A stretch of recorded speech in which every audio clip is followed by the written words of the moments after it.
Secretary Ministry of Urban Development, and our Chairman for his constant encouragement, Shri D.S. Mishra, Additional Secretary Urban Development, Mr. Sakamoto from JICA, and मेरे प्यारे देशवासियों, नमस्कार। इस वर्ष की गर्मी शायद ही हम भूल पाएंगे, लेकिन वर्षा की प्रतीक्षा हो रही है। आज जब मैं आपसे बात कर रहा हूं तब रमज़ान का पवित्र महीना प्रारंभ हो चुका है। रमज़ान के पवित्र महीने के आगमन पर मैं भारत और विश्व भर के लोगों को, विशेष करके मुस्लिम समुदाय को, इस पवित्र महीने की हार्दिक शुभकामनाएं देता हूं। रमज़ान में प्रेयर, स्पिरिचुअलिटी और चैरिटी को काफ़ी महत्व दिया जाता है। हम हिंदुस्तानी बहुत ही भाग्यवान हैं कि हमारे पूर्वजों ने ऐसी परंपरा निर्माण की कि आज भारत इस बात का गर्व कर सकता है, हम 125 करोड़ देशवासी इस बात का गर्व कर सकते हैं कि दुनिया के सभी संप्रदाय भारत में मौजूद हैं। ये ऐसा देश है जो ईश्वर में विश्वास करने वाले लोग भी और ईश्वर को नकारने वाले लोग भी, मूर्ति पूजा करने वाले भी और मूर्ति पूजा का विरोध करने वाले भी, हर प्रकार की विचारधारा, हर प्रकार की पूजा पद्धति, हर प्रकार की परंपरा, हम लोगों ने एक साथ जीने की कला आत्मसात की है। और आखिरकार धर्म हो, संप्रदाय हो, विचारधारा हो, परंपरा हो, हमें यही संदेश देते हैं, शांति, एकता और सद्भावना का। ये रमज़ान का पवित्र महीना शांति, एकता और सद्भावना के इस मार्ग को आगे बढ़ने में ज़रूर सहायक होगा। मैं फिर एक बार सबको शुभकामनाएं देता हूं। पिछली बार जब मैं मन की बात कर रहा था तो मैंने एक शब्द प्रयोग किया था कि, और ख़ास करके नौजवानों को कहा था, कुछ नया करें, कंफर्ट जोन से बाहर निकलिए, नए अनुभव लें। और यही तो उम्र होती है ज़िंदगी को इस प्रकार से जीना, थोड़ा रिस्क लेना, कठिनाइयों को न्योता देना। मुझे खुशी हो रही है कि बहुत सारे लोगों ने मुझे फीडबैक दिया। व्यक्तिगत रूप से मुझे अपनी बात बताने का उत्साह सबने दिखाया। मैं हर चीज़ को तो पढ़ नहीं पाया हूँ, हर किसी के संदेश को सुन भी नहीं पाया हूँ। इतने ढेर सारी चीज़ें आई हैं, लेकिन मैंने सरसरी नज़र से भी जो देखा, किसी ने संगीत सीखने का प्रयास किया है, कोई नए वाद्य पर हाथ आजमा रहा है, कुछ लोग यूट्यूब का उपयोग करते हुए नई चीज़ें सीखने का प्रयास कर रहे हैं, नई भाषा सीखने का प्रयास कर रहे हैं, कुछ लोग कुकिंग सीख रहे हैं, कुछ नृत्य सीख रहे हैं, कुछ ड्रामा सीख रहे हैं। कुछ लोगों ने तो लिखा है कि हम अब कविताएं लिखना शुरू की हैं। प्रकृति को जानना, जीना, समझना, उस दिशा में प्रयास कर रहे हैं। मुझे बहुत ही आनंद हुआ और मैं एक फ़ोन कॉल तो आपको भी सुनाना चाहूँगा। दिल्ली से दीक्षा कत्याल बोल रही हूँ। मेरे पढ़ने की आदत लगभग छूट ही चुकी थी, इसलिए इन छुट्टियों में मैंने पढ़ने की ठानी। जब मैंने स्वतंत्रता संग्राम के बारे में पढ़ना शुरू किया, तब मैंने अनुभव किया कि भारत को आज़ादी दिलाने में कितना संघर्ष करना पड़ा है, कितना बलिदान देना पड़ा है, कितने स्वतंत्रता सेनानियों ने जेलों में वर्षों बिताए। मैं भगत सिंह और इतने कम उम्र में उन्होंने जो कुछ हासिल किया, उससे काफ़ी प्रेरित हुई हूँ। और इसीलिए मैं आपसे अनुरोध कर रही हूँ कि इस विषय में आप आज की पीढ़ी को कुछ संदेश दें। मुझे खुशी है कि युवा पीढ़ी हमारे इतिहास को, हमारे स्वतंत्र सेनानियों को, इस देश के लिए बलिदान लेने वाले लोगों को, उनके विषय में जानने में रुचि रख रही है। अनगिनत महापुरुष जिन्होंने जवानी जेलों में खपा दी, कई नौजवान फांसी के तख्त पर चढ़ गए, क्या कुछ नहीं झेला, और तभी तो आज हम आज़ाद हिंदुस्तान में सांस ले रहे हैं। एक बात हमने देखी होगी कि आज़ादी के आंदोलन में जिन जिन महापुरुषों ने जेलों में समय बिताया, उन्होंने लेखन का, अध्ययन का बहुत बड़ा काम किया, और उनकी लेखनी ने भी भारत की आज़ादी को बल दिया। बहुत वर्षों पहले मैं अंडमान निकोबार गया था, सेल्युलर जेल देखने गया था। आज वीर सावरकर जी की जन्म जयंती है। वीर सावरकर जी ने जेल में माजी जन्मठेप किताब लिखी थी। कविताएं लिखते थे, दीवारों पर लिखते थे। छोटी सी कोठरी में उनको बंद कर दिया गया था। आज़ादी के दीवानों ने कैसी यातनाएं झेली होगी। जब सावरकर जी की माजी जन्मठेप ये किताब मैंने पढ़ी और उसी से मुझे सेल्युलर जेल देखने की प्रेरणा मिली थी। वहाँ एक लाइट एंड साउंड शो भी कार्यक्रम चलता है, वो बड़ा ही प्रेरक है। हिंदुस्तान का कोई राज्य ऐसा नहीं था, हिंदुस्तान की कोई भाषा बोलने वाला नहीं होगा जो आज़ादी के लिए काले पानी की सजा भुगतता हुआ अंडमान की जेल में, इस सेल्युलर जेल में अपनी जवानी न खपाई हो। हर भाषा बोलने वाले, हर प्रांत के, हर पीढ़ी के लोगों ने यातनाएं झेली थी।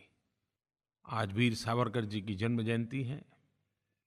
मैं देश की युवा पीढ़ी को जरूर कहूँगा कि हमें जो आज़ादी मिली है, इसको कैसी यातना लोगों ने झेली थी, कितने कष्ट झेले थे। अगर हम सेल्युलर जेल जाकर के देखें, काला पानी क्यों कहा जाता था, जाने के बाद ही पता चलता है। आप भी कभी मौका मिले तो जरूर, एक प्रकार से हमारे आज़ादी के जंग के तीर्थ क्षेत्र हैं, जरूर जाना चाहिए। मेरे प्यारे देशवासियों, 5 जून महीने का पहला सोमवार है। वैसे तो सब कुछ सामान्य है, लेकिन 5 जून एक विशेष दिवस है, क्योंकि विश्व पर्यावरण दिवस के रूप में उसे मनाया जाता है। और इस वर्ष यूएन ने इसका थीम रखा है, कनेक्टिंग पीपल टू नेचर। दूसरे में शब्दों कहे तो बैक टू बेसिक। और नेचर से कनेक्ट का मतलब क्या है? मेरी दृष्टि से मतलब है खुद से जुड़ना, अपने आप से कनेक्ट होना। नेचर से कनेक्ट का मतलब है बेटर प्लेनेट को नर्चर करना। और इस बात को महात्मा गांधी से ज्यादा अच्छे से कौन बता सकता है? महात्मा गांधी कई बार कहते थे, one must care about in world one will not see. अर्थात हम जो दुनिया नहीं देखेंगे, हमारा कर्तव्य है कि हम उसकी भी चिंता करें, हम उसकी भी केयर करें। और प्रकृति की एक ताकत होती है, आपने भी अनुभव किया होगा कि बहुत थक करके आए हो और एक ग्लास भर पानी अगर मुंह पे छिड़क दें तो कैसी फ्रेशनेस आ जाती है। बहुत थक करके आए हो, कमरे की खिड़कियां खोल दे, दरवाजा खोल दे, एक ताजा हवा की सांस ले ले, एक नई चेतना आती है। जिन पंच महाभूतों से शरीर बना हुआ है, जब उन पंच महाभूतों से संपर्क आता है तो अपने आप हमारे शरीर में एक नई चेतना प्रकट होती है, एक नई ऊर्जा प्रकट होती है। ये हम सब ने अनुभव किया है, लेकिन हम उसको रजिस्टर नहीं करते हैं, हम उसको एक धागे में, एक सूत्र में जोड़ते नहीं है। इसके बाद आप जरूर देखना कि आपको जब जब प्राकृतिक अवस्था से संपर्क आता होगा, आपके अंदर एक नई चेतना उभरती होगी। और इसलिए 5 जून का प्रकृति के साथ जुड़ने का वैश्विक अभियान हमारा स्वयं का भी अभियान बनना चाहिए। और पर्यावरण की रक्षा हमारे पूर्वजों ने की, उसका कुछ लाभ हमें मिल रहा है। अगर हम रक्षा करेंगे तो हमारी आने वाली पीढ़ियों को लाभ मिलेगा। वेदों में पृथ्वी और पर्यावरण को शक्ति का मूल माना गया है। हमारे वेदों में इसका वर्णन मिलता है। और अथर्ववेद तो पूरी तरह एक प्रकार से पर्यावरण का सबसे बड़ा दिशा निर्देशक ग्रंथ है और हजारों साल पहले लिखा गया है। हमारे यहाँ कहा गया है, माता भूमि ही पुत्रो अहम पृथ्वीवयाः। वेदों में कहा है, हम में जो प्योरिटी है वह हमारी पृथ्वी के कारण है। धरती हमारी माता है और हम उनके पुत्र हैं। अगर हम भगवान बुद्ध को याद करें तो एक बात जरूर उजागर होती है कि महात्मा बुद्ध का जन्म, उन्हें ज्ञान की प्राप्ति और उनका महापरिनिर्वाण तीनों पेड़ के नीचे हुआ था। हमारे देश में भी अनेक ऐसे त्योहार, अनेक ऐसी पूजा पद्धति, पढ़े लिखे लोग हो, अनपढ़ हो, शहरी हो, ग्रामीण हो, आदिवासी समाज हो, प्रकृति की पूजा, प्रकृति के प्रति प्रेम एक सहज समाज जीवन का हिस्सा है। लेकिन हमने उसे आधुनिक शब्दों में, आधुनिक तर्क उसके साथ संजोने की जरूरत है। इन दिनों मुझे राज्यों से खबरें आती रहती हैं। करीब करीब सभी राज्यों में वर्षा आते ही वृक्षारोपण का एक बहुत बड़ा अभियान चलता है। करोड़ों की तादाद में वृक्ष बोए जाते हैं। स्कूल के बच्चों को भी जोड़ा जाता है। समाज सेवी संगठन जुड़ते हैं, एनजीओ जुड़ते हैं, सरकार स्वयं इनिशिएटिव लेती है। हम भी इस बार इस वर्षा ऋतु में वृक्षारोपण के इस काम को बढ़ावा दें, योगदान दें। मेरे प्यारे देशवासियों, 21 जून अब दुनिया के लिए 21 जून जाना पहचाना दिन बन गया है। विश्व योग दिवस के रूप में पूरा विश्व इसे मनाता है। बहुत कम समय में 21 जून का ये विश्व योग दिवस हर कोने में फैल चुका है, लोगों को जोड़ रहा है। एक तरफ विश्व में बिखराव की अनेक ताकतें अपना विकृत चेहरा दिखा रही है। ऐसे समय में विश्व को भारत की बहुत बड़ी देन है। योग के द्वारा विश्व को एक सूत्र में हम जोड़ चुके हैं। जैसे योग शरीर, मन, बुद्धि और आत्मा को जोड़ता है, वैसे आज योग विश्व को भी जोड़ रहा है। आज जीवन शैली के कारण, आपाधापी के कारण, बढ़ती हुई जिम्मेवारियों के कारण तनाव से मुक्त जीवन जीना मुश्किल होता जा रहा है। और ये बात देख में आई कि छोटी छोटी आयु में भी ये स्थिति पहुंच चुकी है। अनाप शनाप दवाइयाँ लेते जाना और दिन गुजारते जाना। ऐसी घड़ी में तनाव मुक्त जीवन जीने के लिए योग की भूमिका अहम है। योग वेलनेस और फिटनेस दोनों की गारंटी है। योग ये सिर्फ व्यायाम नहीं है। तन से, मन से, शरीर से, विचारों से, आचार से स्वस्थता की एक अंतर यात्रा कैसे चले, उस अंतर यात्रा को अनुभव करना है तो योग के माध्यम से संभव है। अभी 2 दिन पहले ही मैंने योग दिवस को लेकर के विश्व के सभी सरकारों को, सभी नेताओं को चिट्ठी लिखी है। पिछले वर्ष मैंने योग से संबंधित कुछ स्पर्धाओं की घोषणा की है, कुछ इनामों की घोषणा की है। धीरे धीरे उस दिशा में काम आगे बढ़ेगा। मुझे एक सुझाव आया है और ये मौलिक सुझाव देने वालों का मैं अभिनंदन करता हूँ। बड़ा इंटरेस्टिंग सुझाव दिया है। उन्होंने कहा कि ये 3रा अंतर्राष्ट्रीय योग दिवस है और मुझे कहा है कि आप अपील करें कि इस बार 3रे अंतर्राष्ट्रीय योग दिवस पर एक ही परिवार की 3 पीढ़ी एक साथ योग करें। दादा दादी हो या नाना नानी हो, माता पिता हो, बेटे बेटी हो, तीनों पीढ़ी एक साथ योग करें और उसकी तस्वीर अपलोड करें। कल, आज और कल एक ऐसा सुभग संयोग होगा कि योग को एक नया आयाम मिलेगा। मैं इस सुझाव के लिए धन्यवाद करता हूँ और मुझे भी लगता है कि जैसे हम लोगों ने सेल्फी विथ डॉटर का अभियान चलाया था और एक बड़ा ही रोचक अनुभव आया था। ये 3 पीढ़ी की तस्वीर, योगा करती हुई तस्वीर जरूर देश और दुनिया के लिए कौतुक जगाएगी। आप जरूर नरेंद्र मोदी ऐप पर, माईगोव पर 3 पीढ़ी जहाँ जहाँ योग करती हो, तीनों पीढ़ी के लोग एक साथ मुझे तस्वीर भेजें। कल, आज और कल की ये तस्वीर होगी जो सुहाने कल की गारंटी होगी। मैं आप सबको निमंत्रित करता हूँ। अभी अंतर्राष्ट्रीय योगा दिवस के लिए करीब 3 सप्ताह हमारे पास है। आज ही प्रैक्टिस में लग जाइए। मैं 1 जून से ट्विटर पर डेली योग के संबंध में कुछ न कुछ पोस्ट करूंगा और लगातार 21 जून तक पोस्ट करता रहूंगा, आपसे शेयर करूंगा। आप भी 3 सप्ताह लगातार योग के विषय को प्रचारित करिए, प्रसारित करिए, लोगों को जोड़िए। एक प्रकार से ये प्रिवेंटिव हेल्थ केयर का आंदोलन ही है। मैं निमंत्रित करता हूँ आप सबको इसमें जुड़ने के लिए।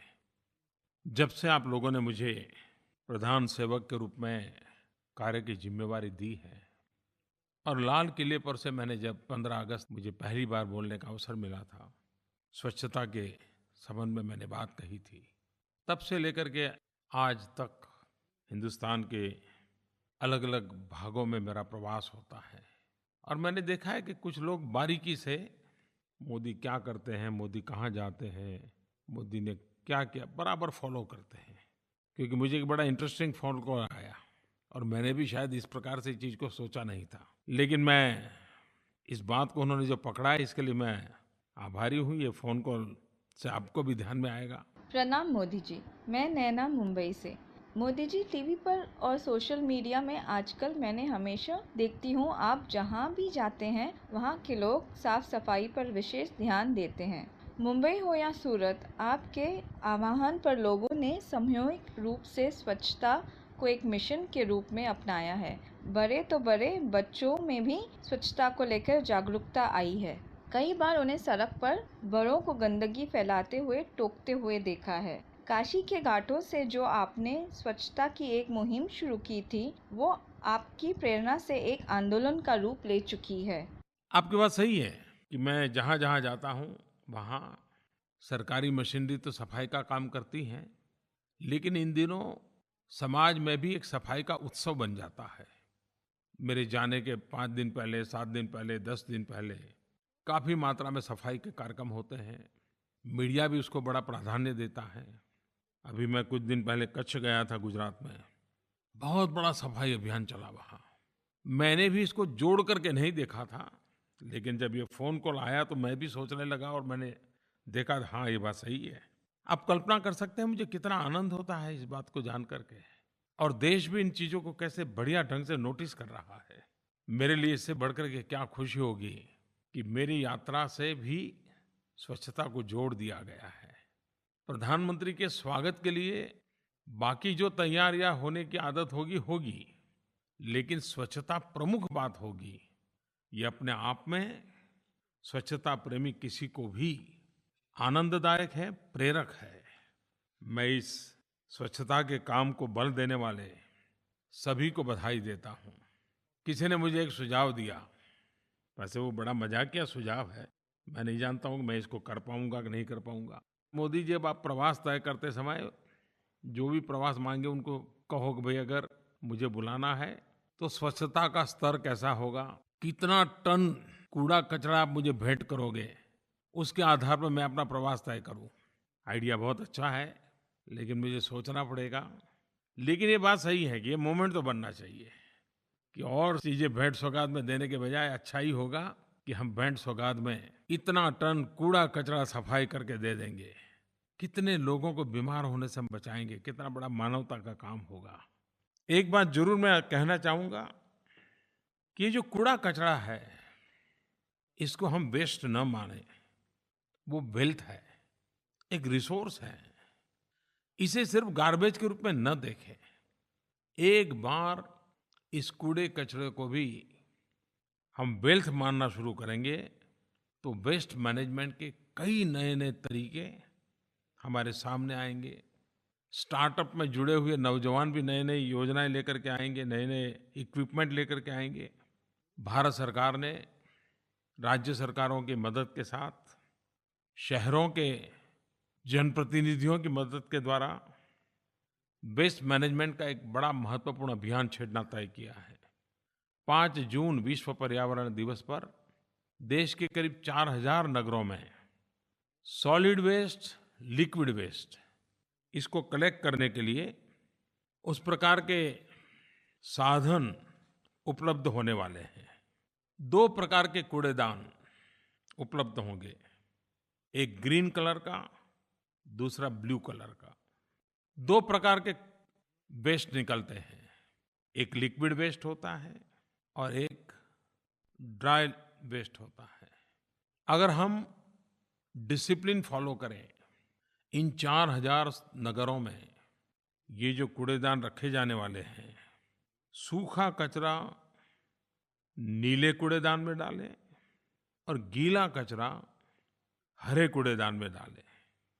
जैसे किचन का जो वेस्ट निकलता है, साग सब्जियों के छिलके हो, बचा हुआ भोजन हो, अंडे के छिलके हो, पेड़ पौधों के पत्ते आदि हो, ये सारे गीले वेस्ट है और उसको हरे कूड़ेदान में डालें।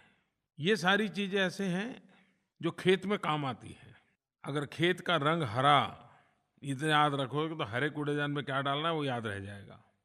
और दूसरा कूड़ा कचरा ये है, जैसे रद्दी कागज है, गत्ता है, लोहा है, कांच है, कपड़ा है, प्लास्टिक है, पॉलीथीन है, टूटे हुए डिब्बे हैं, रबड़ है, धातुएं हैं, कई चीज़ें होगी। ये सारी चीज़ें एक प्रकार से सूखा कचरा है जिसको मशीन में डाल करके रिसाइकल करना पड़ता है। वैसे कभी वो उपयोग नहीं आ सकता। उसको नीले कूड़ेदान में डालना है। मुझे विश्वास है कि हम एक कल्चर डेवलप करेंगे स्वच्छता की ओर। हर बार नए कदम हमें उठाते ही जाना है, तब जाकर के हम गांधी जी जिन सपनों को देखते थे वो स्वच्छता वाला सपना हम पूरा कर पाएंगे। आज मुझे गर्व के साथ एक बात का जिक्र करना है। एक इंसान भी अगर मन में ठान ले तो कितना बड़ा जन आंदोलन खड़ा कर सकता है। स्वच्छता का काम ऐसा ही है। पिछले दिनों आपके कान पे खबर आई होगी, मुंबई में गंदा माने जाने वाला वर्सोवा बीच आज एक साफ सुथरा सुंदर वर्सोवा बीच बन गया। ये अचानक नहीं हुआ है। करीब 80-90 सप्ताह तक नागरिकों ने लगातार मेहनत करके ये वर्सोवा बीच का कायापलट कर दिया। हजारों टन कूड़ा कचरा निकाला गया और तब जाकर के आज वर्सोवा बीच साफ और सुंदर बन गया। और इसकी सारी जिम्मेवारी वर्सोवा रेजिडेंस वॉलंटियर VRV उन्होंने संभाली थी। एक सज्जन श्रीमान अफरोज शाह अक्टूबर 2015 से वे जी जान से इसमें जुट गए।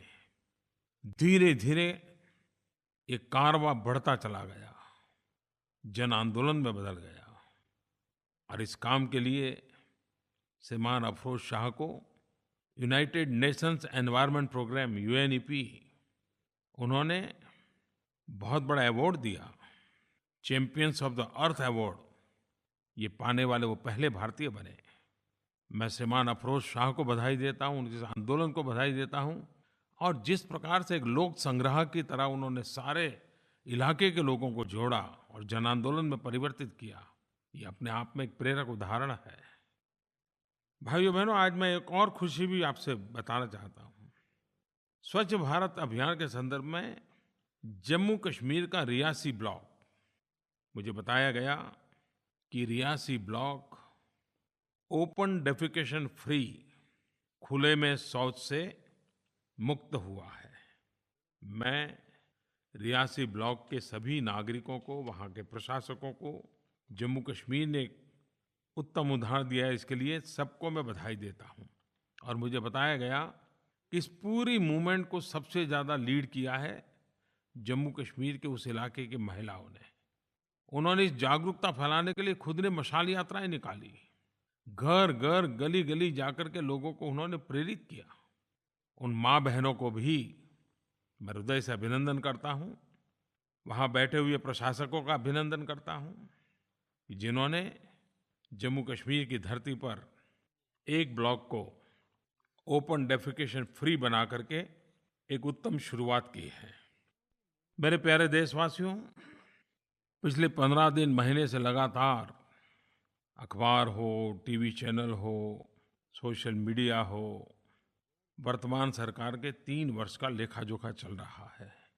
3 साल पूर्व आपने मुझे प्रधान सेवक का दायित्व दिया था। ढेर सारे सर्वे हुए हैं, ढेर सारे ओपिनियन पोल आए हैं।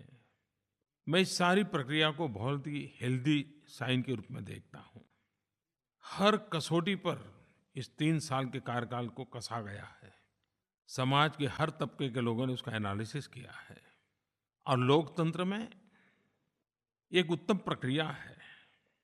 और मेरा स्पष्ट मानना है कि लोकतंत्र में सरकारों को जवाबदेह होना चाहिए, जनता जनार्दन को अपने काम का हिसाब देना चाहिए।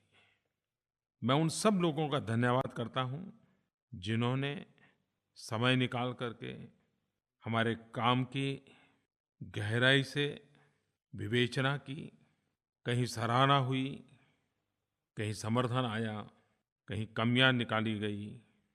मैं इन सब बातों का बहुत महत्व समझता हूँ।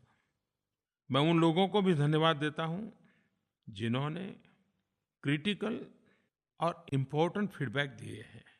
जो त्रुटियां होती हैं, कमियां होती हैं, वो भी जब उजागर होती हैं तो उससे भी सुधार करने का अवसर मिलता है। बात अच्छी हो, कम अच्छी हो, बुरी हो, जो भी हो, उसमें से ही सीखना है और उसी के सहारे आगे बढ़ना है। कंस्ट्रक्टिव क्रिटिसिज्म लोकतंत्र को बल देता है। एक जागरूक राष्ट्र के लिए, एक चैतन्यपूर्ण राष्ट्र के लिए ये मंथन बहुत ही आवश्यक होता है। मेरे प्यारे देशवासियों, मैं भी आपकी तरह एक सामान्य नागरिक हूँ और एक सामान्य नागरिक के नाते अच्छी बुरी हर चीज़ का प्रभाव मुझ पर भी वैसा ही होता है जैसा किसी भी सामान्य नागरिक के मन पर होता है। मन की बात कोई उसको एक तरफा संवाद के रूप में देखता है, कुछ लोग उसको राजनीतिक दृष्टि से टीका टिप्पणी भी करते हैं। लेकिन इतने लंबे तजुर्बे के बाद मैं अनुभव करता हूँ, मैंने जब मन की बात शुरू की तो मैंने भी सोचा नहीं था। मन की बात इस कार्यक्रम ने मुझे हिंदुस्तान के हर परिवार का एक सदस्य बना दिया है। ऐसा लगता है जैसे मैं परिवार के बीच में ही घर में बैठ करके घर की बातें करता हूँ। और ऐसे सैकड़ों परिवार हैं जिन्होंने मुझे ये बातें लिख करके भी भेजी है। और जैसा मैंने कहा कि एक सामान्य मानवी के रूप में मेरे मन पर जो प्रभाव होता है, अभी 2 दिन पूर्व राष्ट्रपति भवन में आदरणीय राष्ट्रपति जी, आदरणीय उपराष्ट्रपति जी, आदरणीय स्पीकर महोदया, सबने मन की बात की एक एनालिटिकल बुक का समारोह किया। एक व्यक्ति के नाते, सामान्य नागरिक के नाते ये घटना मुझे बहुत ही उत्साह बढ़ाने वाली है। मैं राष्ट्रपति जी, उपराष्ट्रपति जी का, स्पीकर महोदय का आभारी हूँ कि उन्होंने समय निकाल करके इतने वरिष्ठ पद पर बैठे हुए लोगों ने मन की बात को ये अहमियत दी। एक प्रकार से अपने आप में मन की बात को एक नया आयाम दे दिया। हमारे कुछ मित्र इस मन की बात की किताब पर जब काम कर रहे थे तो मेरे से भी कभी चर्चा की थी। और कुछ समय पहले जब इसकी बात चर्चा में आई तो मैं हैरान था। अबू धाबी में रहने वाले एक आर्टिस्ट अकबर साहब के नाम से जाने जाते हैं। अकबर साहब ने सामने से प्रस्ताव रखा कि मन की बात में जो विषयों पर चर्चा हुई है वो अपनी कला के माध्यम से उसके स्केच तैयार कर करके देना चाहते हैं और एक भी रुपया लिए बिना अपना प्यार जताने के लिए अकबर साहब ने मन की बातों को कला का रूप दे दिया। मैं अकबर साहब का आभारी हूँ। मेरे प्यारे देशवासियों, अगली बार जब मिलेंगे तब तक तो देश के हर कोने में बारिश आ चुकी होगी, मौसम बदल गया होगा, परीक्षाओं के परिणाम आ चुके होंगे, नए सिरे से विद्या जीवन का आरंभ होने वाला होगा और बरसात आते ही एक नई खुशनुमा, एक नई महक, नई सुगंध। आइए हम सब इस माहौल में प्रकृति के प्रति प्यार करते हुए आगे बढ़ें। मेरी आप सबको बहुत बहुत शुभकामनाएं हैं। धन्यवाद।